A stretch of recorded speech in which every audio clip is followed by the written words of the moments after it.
Hello, good evening, everyone, and welcome to what we're hoping will be a regular occurrence during the period of the World Cup. It is our World Cup show, a specialized World Cup show, aiming to review and preview the performance of Africans in the World Cup in Qatar this year. It is being brought to you by AFSCOAN. Now, let me first take some time and tell you what AFSCOAN is all about. AFSCOAN is the African Football Scouts and Coaches Association. It is an association aimed to bring an identity and credibility to the job of African scouts and African coaches in Africa for Africans. And we are privileged to have over 600 members at the moment. Feel free to join us as well on join@afscon.com. It will come up at the bottom of your screen at some point.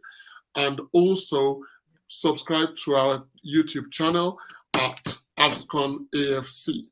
Now, we aim to be intentional about what we want to do.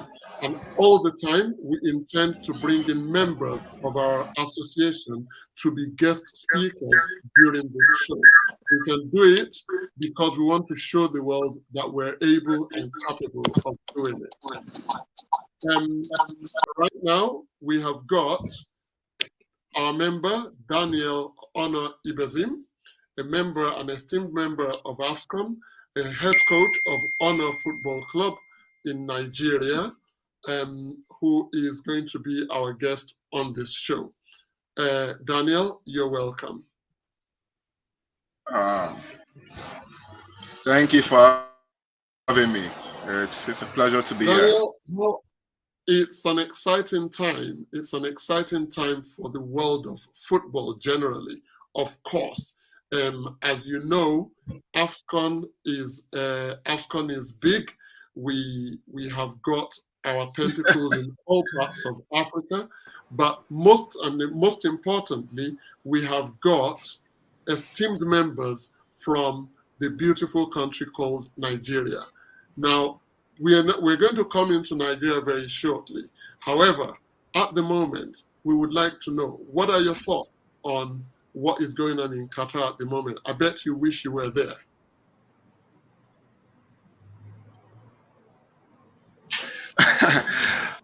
Yes, definitely. I wish I was there. I mean, any sports-loving person obviously would want to be there, would wish to be there.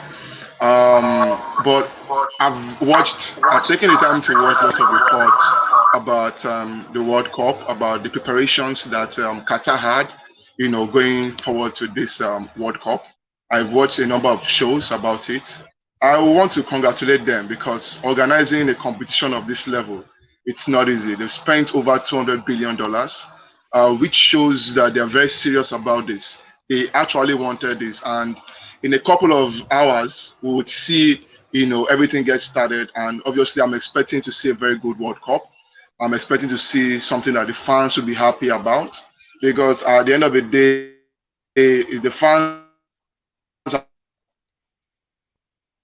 are the ones that make the game. Without the fans, then obviously there's nothing we are doing. So I'm pretty excited for this World Cup. I am sure that, obviously all World Cups are going to start, rather slow, and then excitement is going to kick off, especially as the big guns begin to prove their worth.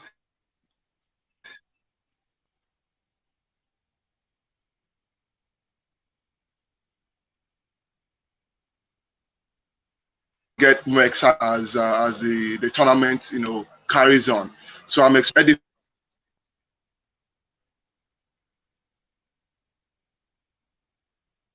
Africa to see how to prepare for a tournament of this magnitude, how to prepare, how to plan, and things to learn from Qatar. And big ups, big one to them. They've done very, very well for themselves. They've done very well. Right. Well, I mean, it's wonderful. It's a great time to watch football on a daily basis. International football, the best of World Cups, best of world stars, the best of world stars playing at the top level of football. Francis is also a member of AFSCOAN, who has crisscrossed the world learning the trade of football coaching and scouting. Francis, if you can hear us, can you tell us a little bit about what you think about what's going on or what's about to start in Qatar? Hi, yeah, quite interesting. It's very unusual to have like a World Cup in November and December. Um, I hope it's going to be a very good one. A lot of teams are actually kind of suffering the effect where, you've got Mane out, you've got Benzema out, you've got Kante and Pogba out. It's very unusual. I think it's going to be one which is going to be very evenly positioned or placed, should I say. Obviously, the heat is going to be a critical factor for everyone, whether it's South America, whether it's Africa, whether it's Europe, is going to be very, very critical. I hope it's going to be a very good one. I think Qatar, even though we've had a lot of negatives said about it, it seems like I think it's going to be one of the best facilities and everything. I think it's really going to be one of the best, to be honest. And I can remember the very first one I watched, which was 1978. It's showing my age, but I think this one's going to be really one of the best, to be honest. Well, I mean, listen, you pointed out a very interesting point there about the injuries, and I think that we can have another full squads of 24 countries or 32 countries of injured players if you look at the number of injuries that have amounted over the course of the season. It will be unprecedented because a lot of players have been injured in the course of the season, and it's the first time we're having a World Cup where we cannot actually have a long period of recovery and camping for our teams before they go into the action. Daniel, as a coach of a football club, how important is it that players actually get the recovery time that is needed from injuries in order to participate in a big tournament?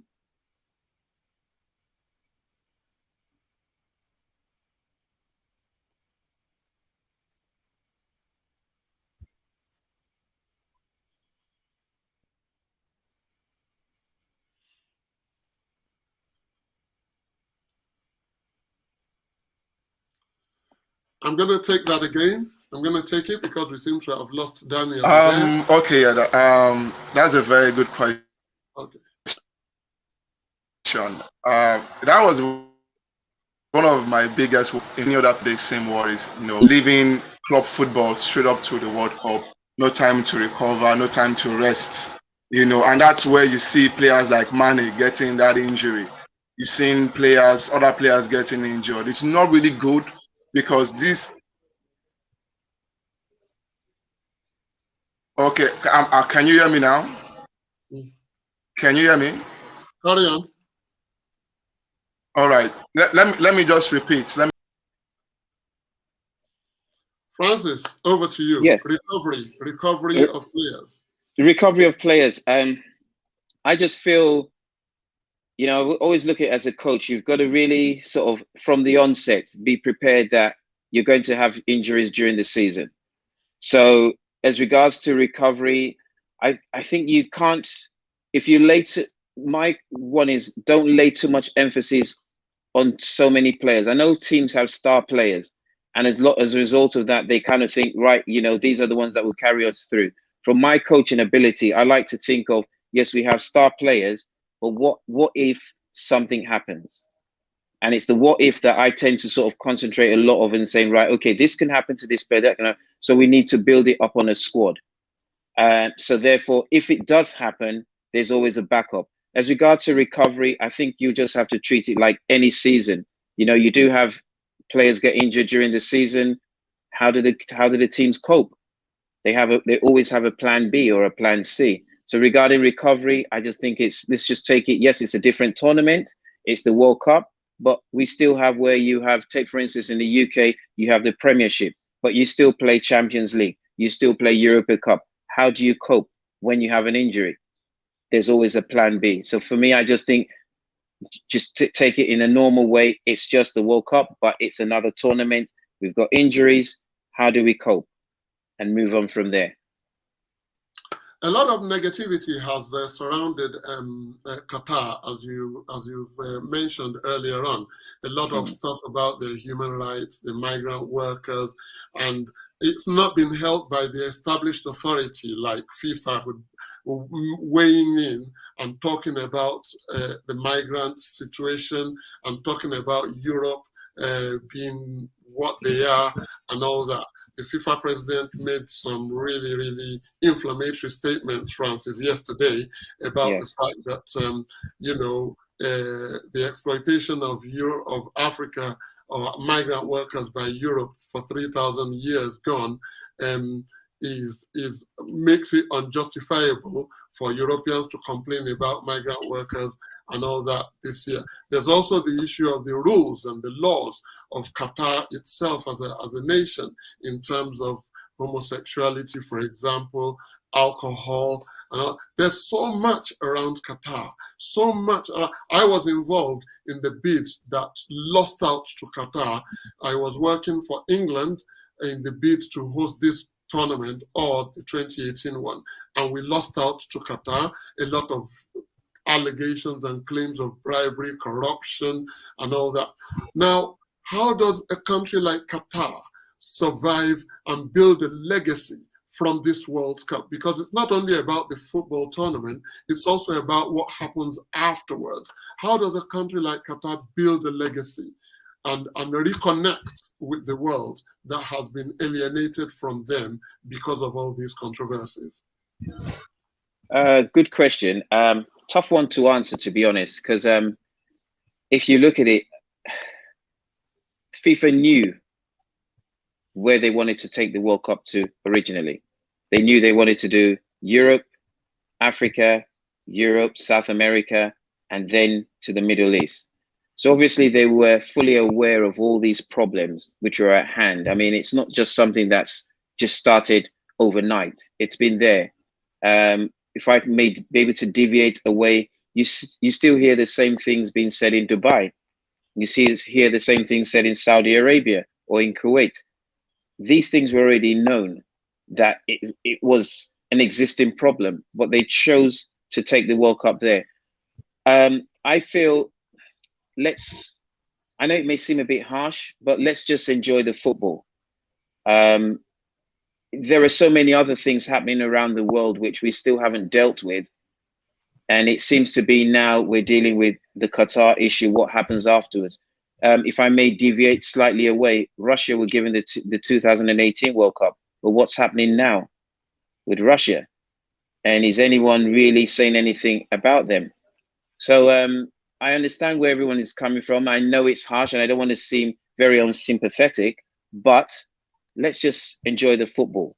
We can't cure all the problems in the world, no matter what it is, no matter what we say. We can try our best, but we can't cure all the problems in the world. That's just my personal opinion. Daniel, you have something to say about the controversy around Qatar?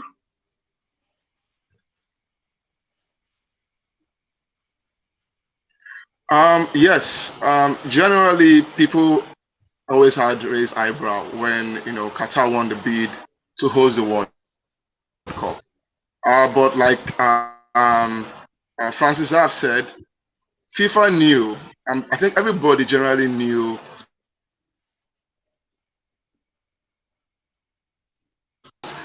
their religion.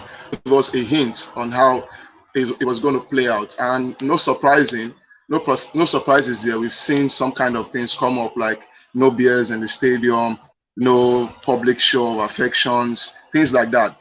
But I would tell people, you are coming into a different region, a different country. Try as much to acclimatize with them. Just go along with them. It's not the fault of Qatar. I wouldn't put the fault to Qatar because they bidded for the World Cup. All right, it is left for FIFA. FIFA is the regulatory body here to look at everybody and say, okay, this is the best person that we feel that can host the World Cup, knowing that you are bringing the entire world to a particular place, to be hosted, and everybody is coming with their own background, their own way of life. You understand? I think is where both parties would have met in the middle, but Qatar, all of a sudden decided they were not going to meet with some few things. They've stuck to their own way. There's nothing we can do now. We can only complain. But I tell people what's left to do is to enjoy the game. Go there. It's just 30 days. Enjoy football. Let's not focus on the politics because we want to focus on the politics too much. Let us focus on the politics outside of the competition. This is not the time to start focusing on the politics. So let's focus on the politics after the competition. Let's have a review. How did the tournament go? What can we learn from it? So I think that would be the best way to go about it so that we don't kill the joy, the spirit of the World Cup. That's my view on it. Thank you. Don't forget, guys, people watching us, you're watching the Africa in Qatar 2022. It is a special World Cup show that we will be running periodically during the period of this World Cup in 2022 in Qatar, and it is brought to you by AFSCOAN. AFSCOAN is the African Football Scouts and Coaches Association, and in AFSCOAN, we're aiming to bring credibility, integrity, and an identity to high-level scouting and coaching in Africa by Africans. It's very important to us. It's very dear to our hearts. And over 600 members that we have got are all committed and passionate about the game of football and scouting and coaching in Africa by Africans. To join AFSCOAN, remember, join at afscon.com. It will come up at the bottom of your screen. And don't forget to subscribe to this, our new YouTube channel, which is AFSCOAN AFC, which will bring you a lot more, even as we go along, even beyond the World Cup itself. So thank you for staying with us as we go into further issues regarding this tournament. Now, guys, the next thing I want to talk to you about, incidentally, as it so happens, and it is just a coincidence that you, my two guests, happen to be Nigerian. And it also is coincidental that I have served, I served as assistant manager to the Nigerian national team for about 6 years. And just when we were on the cusp of getting to the World Cup, we were fired. There's no two ways about it. You could say we were let go. We were saying they told us to shift to one side, but the truth of the matter is we were fired. And when we were fired with the party of Genotro and myself and the other crew, this big party in Qatar, which everybody is now aiming to go for. I'm calling people regularly in different parts of Africa. Where are you? Oh, I can't come to the show this week because I'm on my way to Qatar. Everybody wants to be in the party to Qatar, but we're not. Nigeria is not in that party. What are your thoughts, Daniel?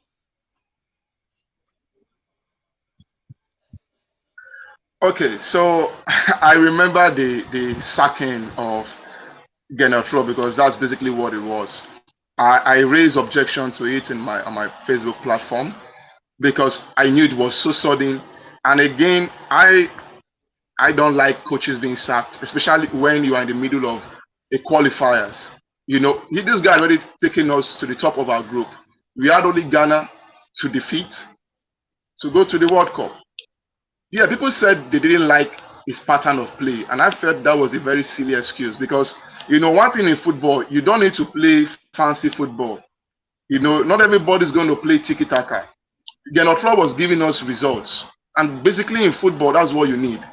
You understand? And for me, I felt letting him go at that particular period was I don't understand the reasoning behind it.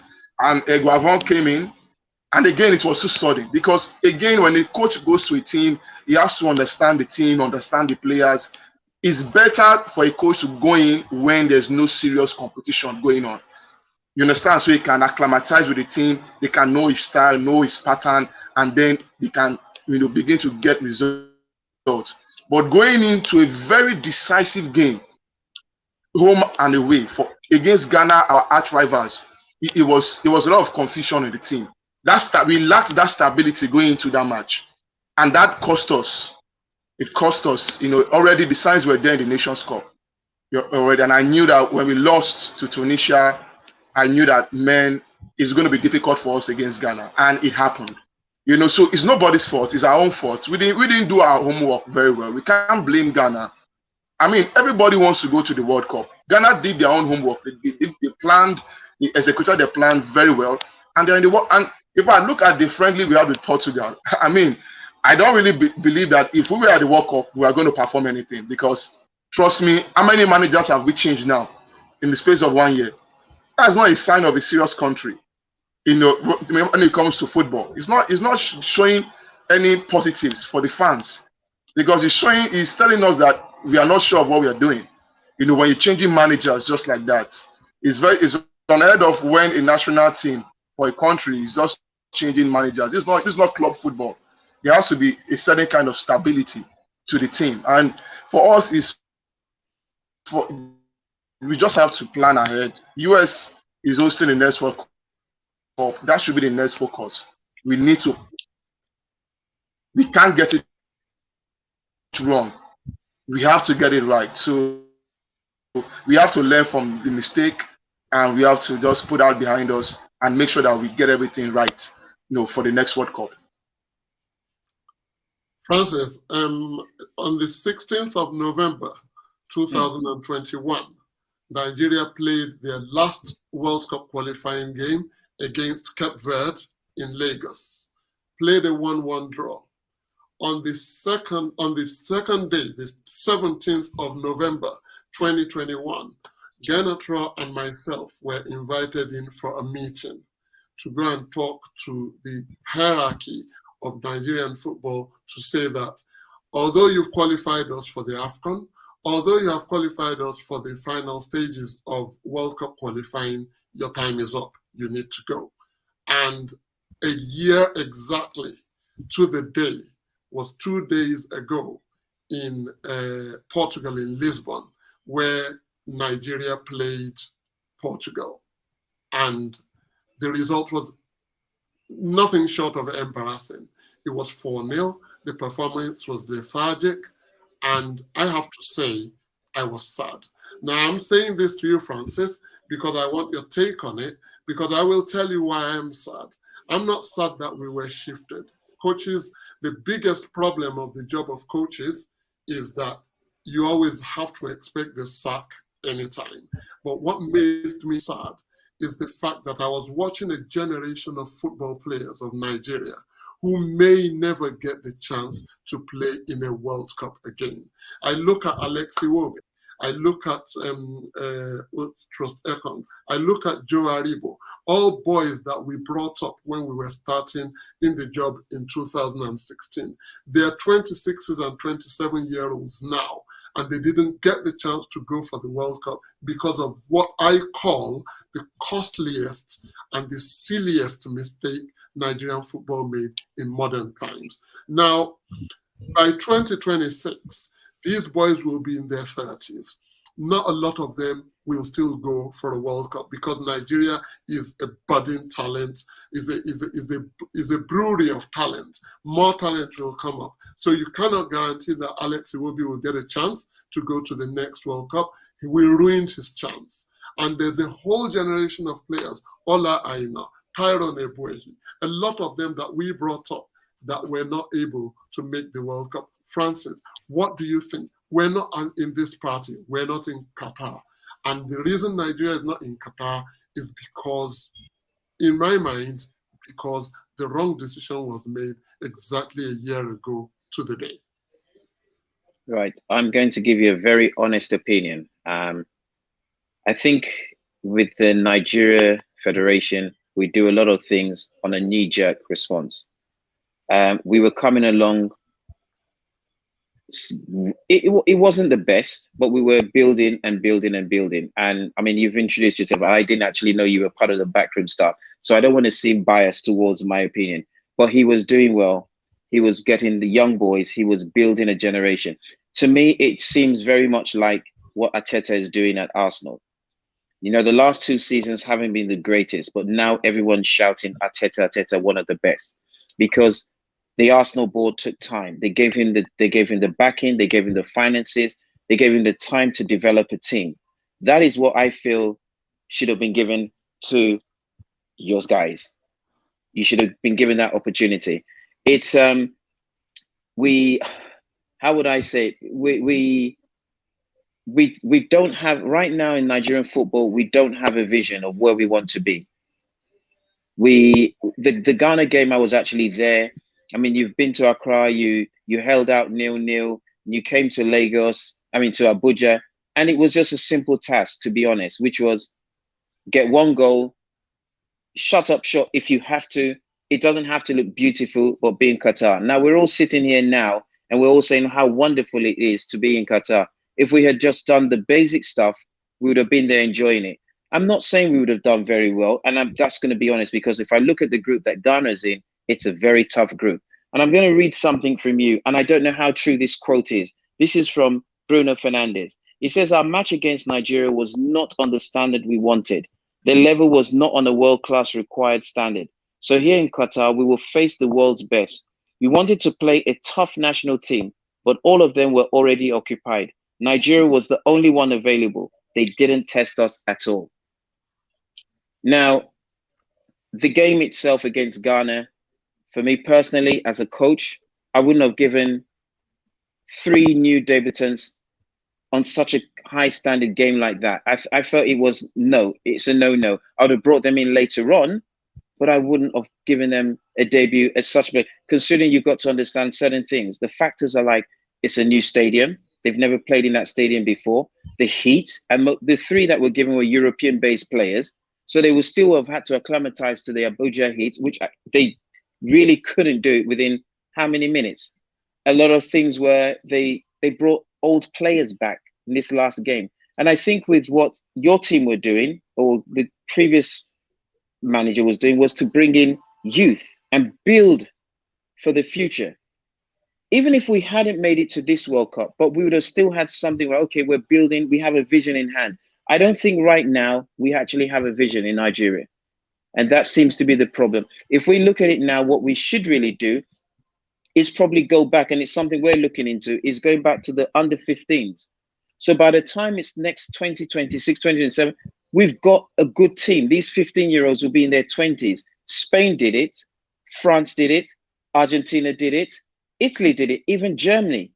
What have we got to, what are we showing now? We're just sacking, not understanding what we're doing.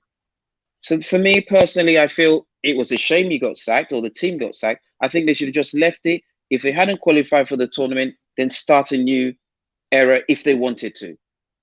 That's the way I see it, to be honest. Right. We will, because this is an Africa show, I just thought we would deviate a little bit, because sometimes, you need to let off steam a little bit. When you're looking at all the other teams, everything along the way, as preparation was going on for Qatar, as teams were arriving, as teams were being received, getting into the coaches, it just brought feelings of nostalgia to people like my personal self when we were in Russia going to the World Cup, and how we were preparing and how things were. And sometimes it's good to let out steam a little bit. We're going to leave that now and remind our viewers again, you're watching Africa, not Nigeria. Africa in Qatar 2022, which is a show that we intend to put up periodically during the World Cup in Qatar, just to preview and review the performance of Africa, especially not necessarily from a political point of view, but mostly from a tactical, technical, and coaching perspective. This program is coming to you from AFSCOAN. AFSCOAN is the African Football Scouts and Coaches Association, an organization that is aimed to bring an identity, credibility to the job of scouts and coaches in Africa by Africans for Africa. Very important that, because we get an influx of people from various parts of the world coming into Africa to come and coach. Some understand the rudiments of the game, some don't. But we don't care about it because we don't look inward at what we have got, the talent that we have got in scouting, the talent we have got in coaching. If you want to join AFSCOAN, where we're going to open up new opportunities, new openings for people, scouts and coaches, to actually be able to express themselves in clubs and national teams, go send an email to join@afscon.com. And don't forget, we've got a new YouTube channel on which you're watching this, AFSCOAN AFC.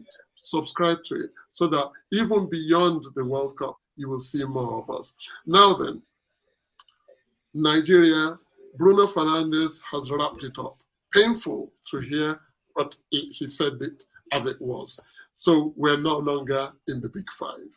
The Big Five now is Cameroon, Ghana, Morocco, Senegal, and Tunisia. That is Africa's Big Five. No gainsaying. The top 5 countries in Africa are the ones who have gone to the World Cup. They are there on the biggest stage. Nigeria is not there, so we got to forget about that for now. And we can look into the Nigeria situation maybe another time in the future, if ever. However, talking about the Africa's Big Five, guys, talk to me. Senegal, Ghana, Tunisia, Morocco, and Cameroon. Who do you think will actually do something? It is 20 years since in the opening game of the World Cup in Korea, in South Korea, Senegal stunned the world and beat the holders, world champions France, 1-0. I was there present live in that game, and my head was swimming. I was brimming with pride and joy that I was able to do this kind of thing. Now, there's a Big Five in Africa. They've got jobs to do to actually uphold and go beyond what they have done before in the past. Where do you see our successes, Daniel?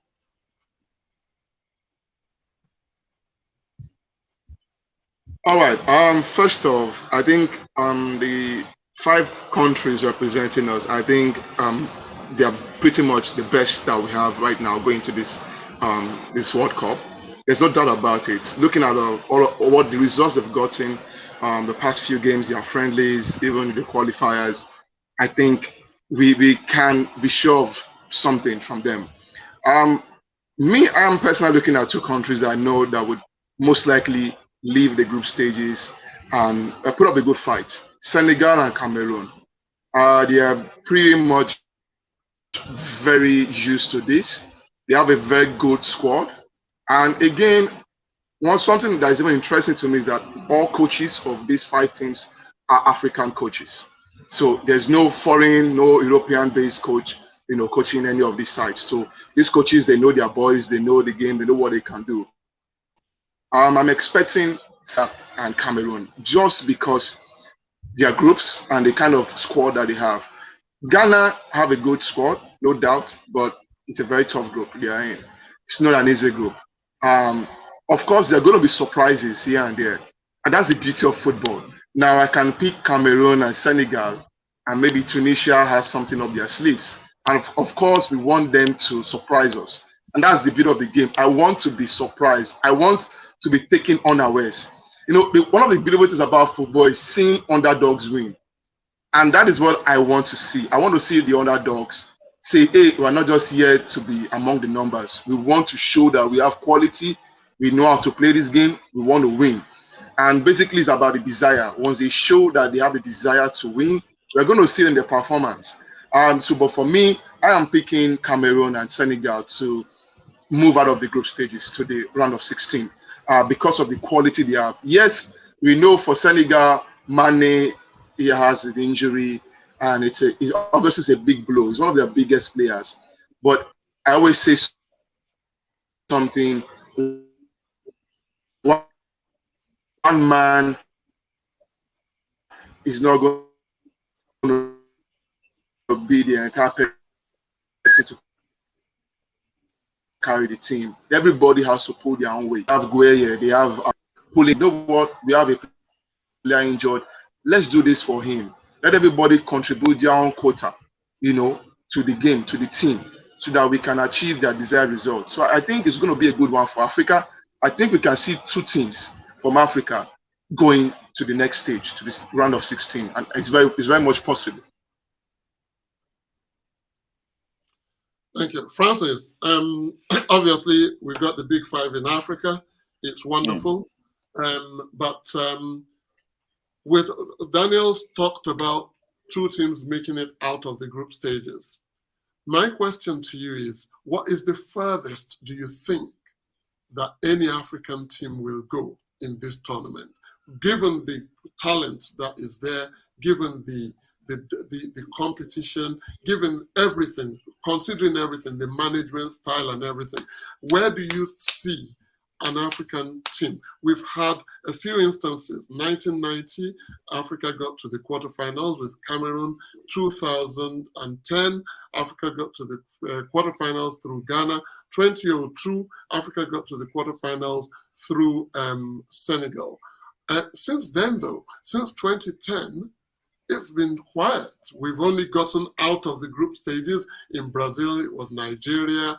In Russia, none of us went out, qualified out of the group stages. There's a problem. We call ourselves the Big Five, but are we just a Big Five because we're just Africa, but not Big Five in the world? Can we actually say that we're not better than other continents that have made it even beyond into the quarterfinals? How far do you think we can go as Africa? Personally, it would be quarterfinals again. Why I still maintain quarterfinals is that once you get out of the group and you start playing the knockouts, it's a matter of mentality. And I kind of feel in Africa, we still just haven't got that way of thinking, that once you get out of the group, it's game by game. And how do we take it? And I think you'll find that's where the Brazilians, the Argentines, Uruguayans are slightly very different. They may have a very upsy-daisy group game, but as soon as they get out and it becomes a knockout series, they tend to know how to address it. I think that's where, as the African teams, we still haven't really got that. I would like to see us get to the semifinals. I would like us to win, even if it's a 3rd place match. I don't put it beyond any of the African teams to do that. But my reservation is that when they get to the next out of the group games, how do they mentally prepare themselves? It's a bit like you would say England. England seem to be where they get out of the group. As soon as it comes to penalty shootouts, their mind is switched off. Oh, we're going out, we're going to lose. And I think that's with Africa as well. We get to a stage where we'll get through the group, but then after that, okay, we've done our best and we're going home. And I think until we mentally change that sort of way of thinking, it's again going to be the quarterfinals. But I have a sneaky feeling for me, and I know my other Leonard Connick Daniel said he didn't mention Ghana, but I think Ghana will get far, and I think they will probably get to the semis if they do. I watched their game against Switzerland the other day. They looked compact. I mean, the scoreline was 2-0. It could have been a lot more. For me, that's personally the way I see it with Africa. I think we need to mentally get up here and believe in ourselves that it's not just a group game, it's not just the next round, but we can go as far as we want to go. Until we get that right, then I think, again, this one is quarterfinals. But I'd like to see an African team in the semifinals this year. I believe they can make it. Mentally, they change it, they'll be in the semifinals. I think Daniel still has a bit of sour grapes in him because Ghana saw off Nigeria. Which is why it has nothing to do with that. It has nothing to do with that. It's just my own. Yeah. My own feeling is that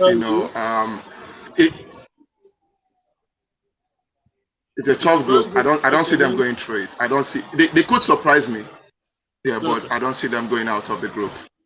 All right. Well, this is a good time for me to actually give you a little bit more background into what we do in AFSCOAN. AFSCOAN is actually a subsection of a bigger umbrella body called the African Football Club. The African Football Club is a club that brings together the whole of African football outside of playing, coaching, refereeing, administration, education, anything that is not the player's side, because we want to use it to unify Africa so that, anywhere we go, when we go for global tournaments and Nigeria is out, we don't go home thinking, well, who cares about Senegal and Ghana? As long as Nigeria is out, we're going home as well. No, we want to unify ourselves behind every African country that is still remaining in our global tournaments and give support and every manner of assistance to every African country. So Ghana, Nigeria, Senegal, Morocco, Egypt, they're all members of the big African committee, the big African family, and the African Football Club as a whole. Okay, now, one of the things that I need to point out to us is this. In many countries in Africa, we seem to be getting it wrong. Wrong in the sense that sometimes the talent is there. In fact, all the time the talent is there. What we haven't got sometimes is the administration, is the know-how, the technical or the administrative knowledge. Now, one country that seems to have got it right is Cameroon. Cameroon got it right by, one way or the other, getting an ex-player who knows what it is like to play and to play at the highest level, and made him the president of their football federation. And I have to say, knowing him very well and being very close to Sami Eto'o, I know that his personal intervention in that game, that final playoff game, saw Cameroon over the line to get them to qualify. So we cannot write them off. So I agree with Daniel that there will be surprises. Cameroon can go far. I think Ghana also got it right. Ghana got it right because when they wanted to make their change in coaching, the president and the administration of Ghana football took into cognizance what needed to be done. The people who know the game had to be brought in. The people who understood the game had to be brought in. People who understood players had to be brought in. And so they went with Otto Addo, and they went with Chris Hughton, and they went with George Boateng. They can't go wrong that way. They can't go wrong because these are guys who have polished themselves. Now we go back to the talk about AFSCOAN. AFSCOAN, I will always say, because I live and breathe AFSCOAN, it is the association, the African Football Scouts and Coaches Association, that aims to give identity and credibility to high-level scouting and coaching in Africa by Africans. And that is where I come in with the Ghana situation. Because the Ghana situation tells us, and it shows to us, just how important it is for Africans to know their own people and know what they need to get the results that they needed. And they have done it, and they did it about my glorious, precious Nigeria, and we hope they will do it again in the future. Now then, we now go to Senegal. And Senegal created history in 2001, 2002. It wasn't only when they got to the World Cup that they created history, they did it even in qualifying for that World Cup. I was a part of that qualifying party, traveling with them and seeing how that group was emerging, including Aliou Cissé, who is their current manager. Elaji Diouf, Pape Bouba Diop of blessed memory, Tony Silva, Henri Camara, a lot of them, all friends of mine at the moment, Khalidou Fadiga. And we see how they got things together 20 years ago. Now, 20 years is a long time, but then it's not too long for them to reenact it. And we're waiting for them. We're looking forward to them doing something again in football in 2022 in Qatar. But they've got a very big challenge. Their biggest player is Sadio Mane. He's not there. He's not there. He's been ruled off this tournament through an injury that he sustained at the worst possible time. Francis, Senegal without Sadio Mane. Right. I'm glad you rolled off all those many names of years and years back. If I remember when they played France, they were given no chance whatsoever. It was like, oh, they're colonial masters. They're not going to beat them. And what happened? They pulled off a major surprise. Personally, Sadio Mane is just one in many. During the Cup of Nations, I remember him missing a penalty kick, which they could have won. And then later on, he converted his penalty kick and they did win. Senegal are, I would call them lion hearts, just like Cameroon. They are well organized. They have a very good coach. With consistency, you can see they perform and they produce the results. I think again with Nigeria, that's one thing we haven't done. We haven't been consistent. But Senegal, very consistent. They've got the right backroom staff. They've got everything going. The players are down to earth. They're playing as a team and they're playing for themselves. I think Senegal can repeat that trick again. And Daniel, you know that injuries, generally speaking, disrupt the pattern of football, of play in any team.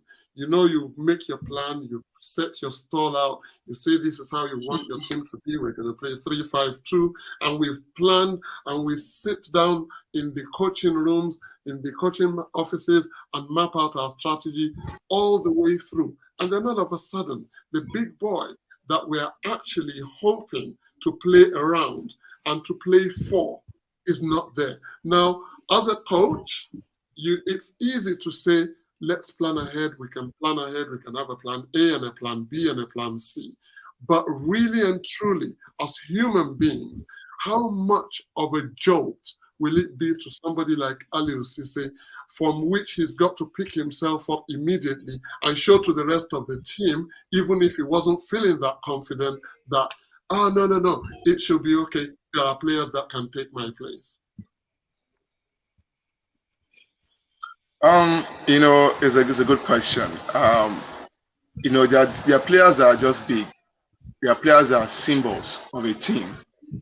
Mane is that kind of a player. It's not just a player. It's someone that people love and respect outside of football because of who he is. And I'm sure his teammates, they all respect him.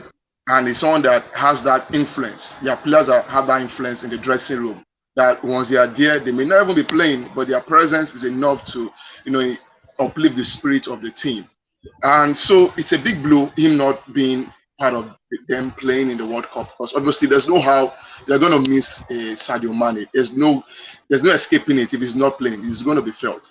But the good thing about it is that the injury, well, there's nothing really good about it, but fortunately it came early enough that the coach could recognize that, hey, there's a possibility this guy is not going to play. We have to find someone that can replace him. It's not going to be easy, and the coach has no option. There's nothing else he can do. Someone has to take up that mantle. And sometimes things that seem like could be bad for a team could end up being a blessing, because somebody else could come up and fill in that spot. That is now up to the coach and his team, how he talks to his team. Hey, you know what? We are missing Mane, but come on, let's do this for him. We can't just say, okay, you know what? He's not here, then our dreams are over. This is a lifetime opportunity. And I'm sure that every player in that team wants to take advantage of this opportunity. So it is up for the coach to rally his boys to say, you know what? Let's go and show the world that we are a team, we are solid. And there's something I always stand by. I said, it's usually the best team that wins a football match.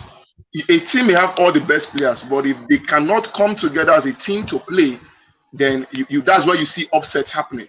Where you see a team with names that you don't know, but they are together, they have unity, they have one common goal, and they play together. You see them causing upset. You saw what South Korea did against Germany, how they defeated Germany 2-0 in the World Cup, the previous World Cup.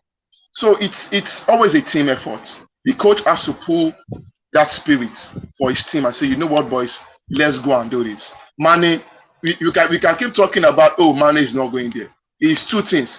Either they let it affect them negatively, or they can use that setback to rally the team positively for the entire nation. And I see Senegal doing that. That's why I'm tipping them to go to the next round, because many teams will be looking at them saying, you know what, Mane is not there, that star man is not there. And they will just underrate them, and they'll just, you know what, they'll just really not be ready for what they are going to see in the matches. So I'm, it's always a team effort. So I'm really, supporting them, and I know that they can do it. Under a general look at the tournament now, we leave Mane, but in Africa, generally looking at our tournament, the World Cup, Africa has a few notable players that make the news all the time. And Mane is the news from Senegal. The news from Morocco is Hakim Ziyech of Morocco. He was frozen out of the team by the previous coach because of personal differences. He's come back in. Hakim Ziyech plays for Chelsea Football Club, used to play for Ajax.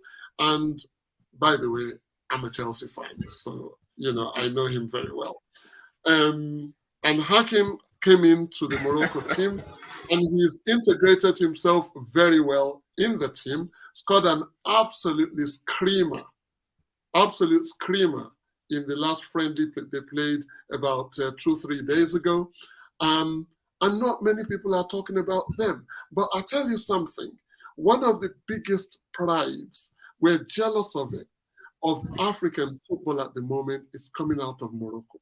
It's coming out of the administration of the game. It's coming out of the technical ability. The infrastructure that is in Morocco is absolutely wonderful. And you'll be surprised. The playing talent that comes out of the club sides, the local league in Morocco is wonderful. The national team is great, and they've got players, a star player like Hakim Ziyech. Yet, people are not giving them that much of a chance. Francis, why? Morocco have always been a team where they've got talent, but they fail to perform on the big stage. I think out of all the times they've been there, I think only once or twice have they really performed. I remember there was one when they were in the group with England and they managed to get away with a 0-0 draw against the team when they had Brian Robson and Trevor Steven and Gary Steven in that time. And they impressed. And then after that, they had another good World Cup. I think with Morocco, they seem to be where we know they have a good team. We know everything's right about them. But they seem to be one of those national teams that sometimes have an in-house fighting where when they get to the tournaments, they don't click, they don't perform. There are some teams where, you look at teams like, I think like the Dutch, they had that similar problem as well. Everything was going for them. They had all the players. Everyone thought, this is they're going to win. But there was that in-house fighting with the team, the David Seedorfs, the Edgar Davids, the Kluiverts. I think Morocco seem to have that same personality as well. The talent, can't fault them. I've seen them play so many times and they really, they have it. The infrastructure, everything is there. But I think when they get to those tournaments, it's just that in-house disagreement or disability or that they have, that it just it doesn't let them perform. That's the way I've seen it with Morocco. I remember the very first time Morocco came out, I watched them in the 1980 African Cup of Nations when they were in Ibadan and they played against Egypt and then Algeria, and they had a tough group, and you thought, oh, they would get through. Again, they had that same problem, and Algeria got through, and then we met and it was Algeria in the finals, and that was the first time we won the African Cup of Nations. It's always that in-house fighting with Morocco, to be honest, and I just don't know when they're actually going to get over it. I know, as you said, you're a Chelsea fan, and Hakim Ziyech had his problems, but the problem, what was his problem with the coach? Why did he decide he wasn't going to play, or he decided, oh, he had an injury, but yet he turned out for his club? These are the problems Morocco have. They have very good players. I think they even have, I think that the right back now he went from Inter Milan to PSG.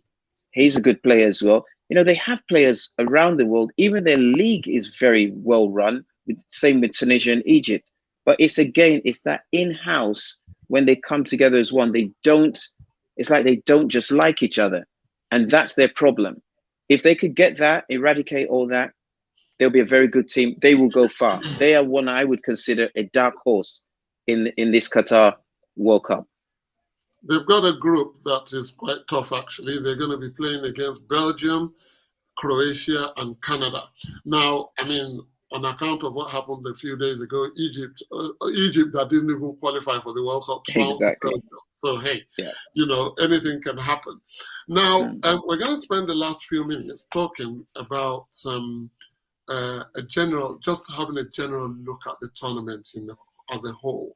We've got Francis, you're very, very versed and you're based in England. So there's a lot of hope for England.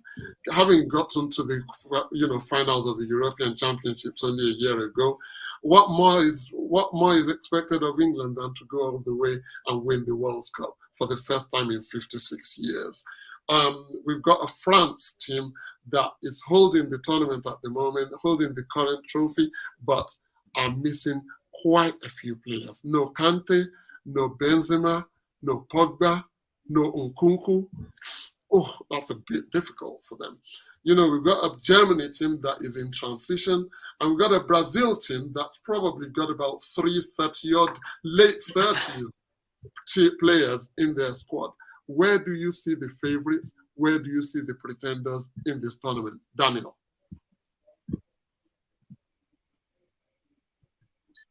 All right. Before I go into that, I would also want to briefly talk about Morocco. And the reason why I did not put in Morocco as among the people I feel will leave the group stages is just basically their past records, and especially the people that are going to face in this group, like you mentioned. The first match is with Croatia. Now, the first match of the World Cup is very important. I don't see Morocco side defeating Croatia. They're going to play Belgium. They're going to play Canada, and Canada is no pushover. If you watch their qualifiers, you know that they're very good. I don't see this Morocco side getting a win. Probably a point, 2 points, that's it. So I don't really see them going out. They have good players. They're very, they have good administration in their leagues and the national teams. But when you get to the world stage, it's a different ball game. So I don't see them leaving the group stages. And as for the big names, in the World Cup, there are always teams that you look forward to. You know that they're going to go somewhere. They're going to go far. Probably the semi-finals.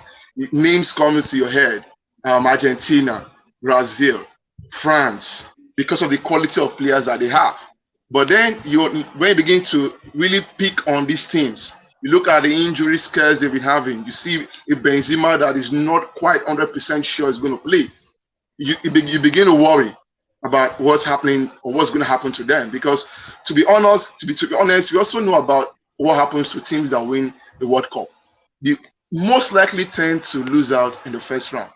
It's always repeated itself. France had the same thing in 2002. In 98, they won the World Cup. In 2002, they left out the group stages. Germany had the same problems as well. So is France going to have the same issue again? I don't know. But that's the beauty of football, is that we cannot always really predict 100%. We can look at it in paper and say, oh, they are good. But when it comes to football, man, it's what happens on the pitch that's really going to decide.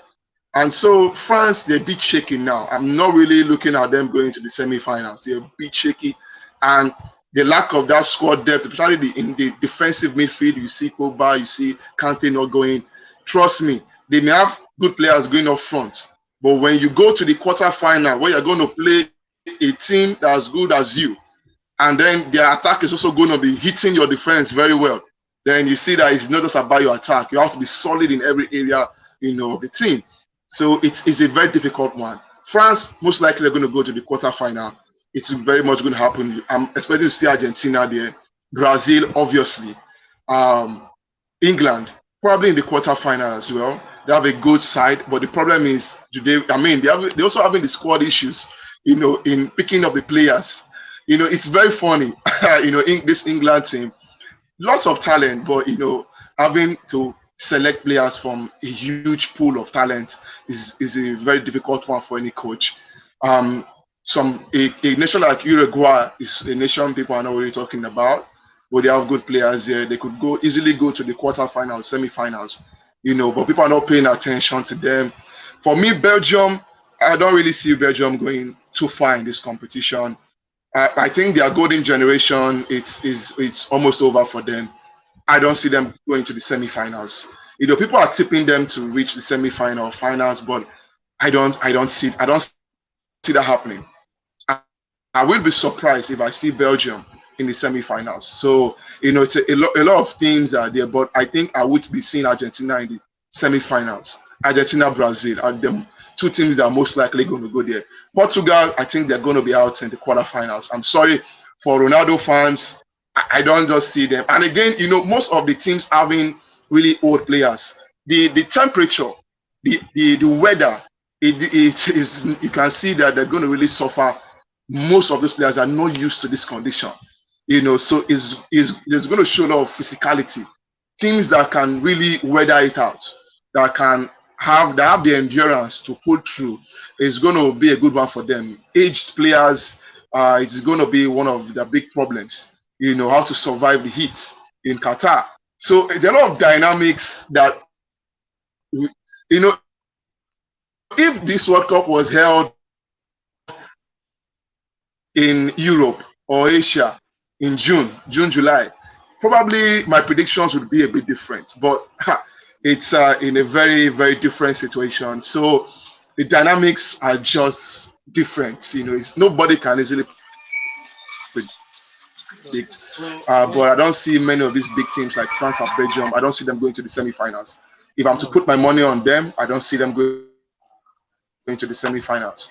But I do see Argentina and Brazil, making it all the way. Thank you. This is all that we probably would have time for on this occasion.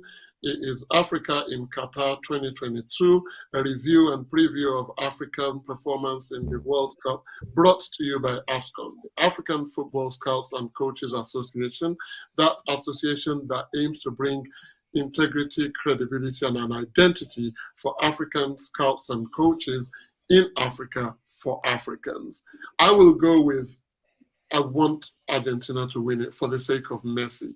I think in the last week or two, everything that I have said in favor of Messi in the Messi-Ronaldo argument has come to pass. Messi, Ronaldo, a great player and another great player, but one that is focused on football and the other that is focused on showbiz. That's about it for me. That's about it from here. To join AFSCOAN, just email join@afscon.com. If you're an aspiring coach or an aspiring scout, we have a future for you at whatever level. Just join us. And don't forget also to subscribe to AFSCOAN on our YouTube channel. It's a brand new YouTube channel dedicated to you so that you can watch what we have got to offer. Our future editions will also feature a bit more technical in-depth as to the qualifier and the technical play on the field of play in our games in the World Cup. And I'm saying our for Africans. So until I see you again in a couple of days, and it won't be any longer than the next couple of days, please enjoy the opening game of the World Cup. Enjoy the opening round of the World Cup. Keep your chins up, and always, in the name of the African Football Club, think Africa. God bless you.